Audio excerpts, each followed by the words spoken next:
down to a way that I prefer if I'm going to go out on a trip now to do it, Mm-hmm. where you go to Winco Yes. and go to their like dry goods section and everything, and you're like, oh, okay, I want some granola for some cereal one morning, and so I need to get powdered, milk Mm-hmm. for this one, and oh, well, I want macaroni and cheese. What kind of macaroni do I have? I get to pick off of a wall, Yep. and then get their powdered cheese sauce, which is the best powdered cheese sauce Mm-hmm. you can get. No, I use it all the time. Yeah, and I was sad there And because it's the so Rona much for a it's so while, much like it was supposed. cheaper, Huh? and it's so cheap and everything too. Yeah.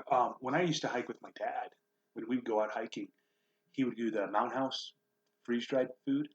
They're good, but at the same time, they're so expensive. That's And they exactly say that's why I did it. But it was the lightweight that my dad wanted. when they say that it's 2 servings, but I'll be honest, It's not. It's what not. mouse is eating 1 serving out of a 2 serving bag?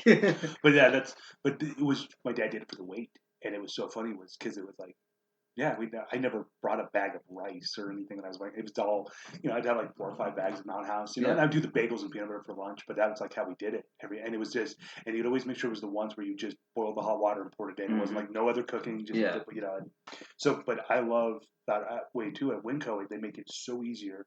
It's cheaper Yeah. than anything else you Cheaper, can get ever do. exactly what you want. And you feel your food's better. Yeah. I mean, it's like, it's when like. you have your pick of what your food's going to be, Yeah. it's way better. One thing though that I will say is there's a company I worked for a short time and everything. They're more adventure based, Mm-hmm. and so they don't do a lot of cooking around the fire. They do a lot of cooking on backpacking stoves. Yes. And so their food ratio was a little bit different, but because they had more money basically as a company, they could put more. Not trying to be mean about it, just factual here. Did they pay you more though? That's the real question. Yeah. Oh, screw you. But no, but their food setup was awesome and everything because on the trail and everything, food for wilderness therapy students can be kind of a stressor, right? Yes. Especially if there's not much variety. And so they kind of took that out, and the company we worked for, did the same thing over time. They started, No, it was giving good. the kids I more remember seeing options that, yeah. and everything.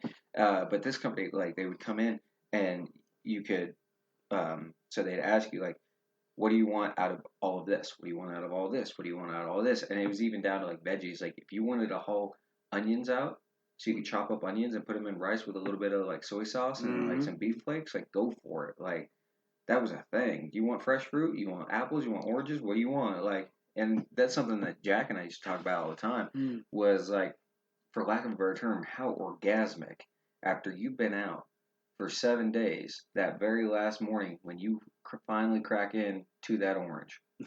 You've been eating beans and lentils for a week. You finally eat that orange. You're like, oh man, I'm in heaven. Like, see, I would eat the orange early on and say like I'd cut the top off, dig it out with a spoon, and then I use it as my my pot or like my pan to cook my bread in it. Oh, that's awesome. I would do it and then get that orange flavor. That's awesome. Yeah, I used to. Yeah, you can do that with cake too, but I used to. See, you're the cooking master when it comes out. Oh, I'm like, I'll spit roasted color darn day. Like, you would think that if you told me in my first place after like a year, you would think I had nothing to cook because I'm like, I'm just gonna boil some water and put some soup base. I'd have staff go, you have to eat something good. I'm like, I don't want to. I'm sick of this crap. But no, you get variety. You can get creative with it. And I've seen kids get so creative, and it's amazing. I have a story about that. Yeah, I was going to share one too, but go ahead. So we were on the Flaming Gorge. Okay. Obviously, can't name, kids' names and everything. Give me a random name. David. David will work. All right. So this kid, we're calling him David and everything. So we're out on the Flaming Gorge, and he makes zest rolls, orange zest rolls, out on a rock. Like, so what he did, right? So he took rocks and everything, found some flat ones, like made an oven set up with it, right? Boss is there, and the boss has like the actual like fold out oven and everything, but he's using it. So he like kind of copies the concept of the design out of rocks to make like a reflector oven. Mm-hmm. And he takes everybody's not stealing it. He asked for it and everything. So he takes all these. I think it's funny. We have to make that clear because you and I, we had kids steal stuff. Yeah. Everybody else like, oh yeah, he borrowed it. I'm like, no, you gotta. Yeah. No. So he asked everybody. He even asked the staff and everything for all of our flour, our wheat flour, right?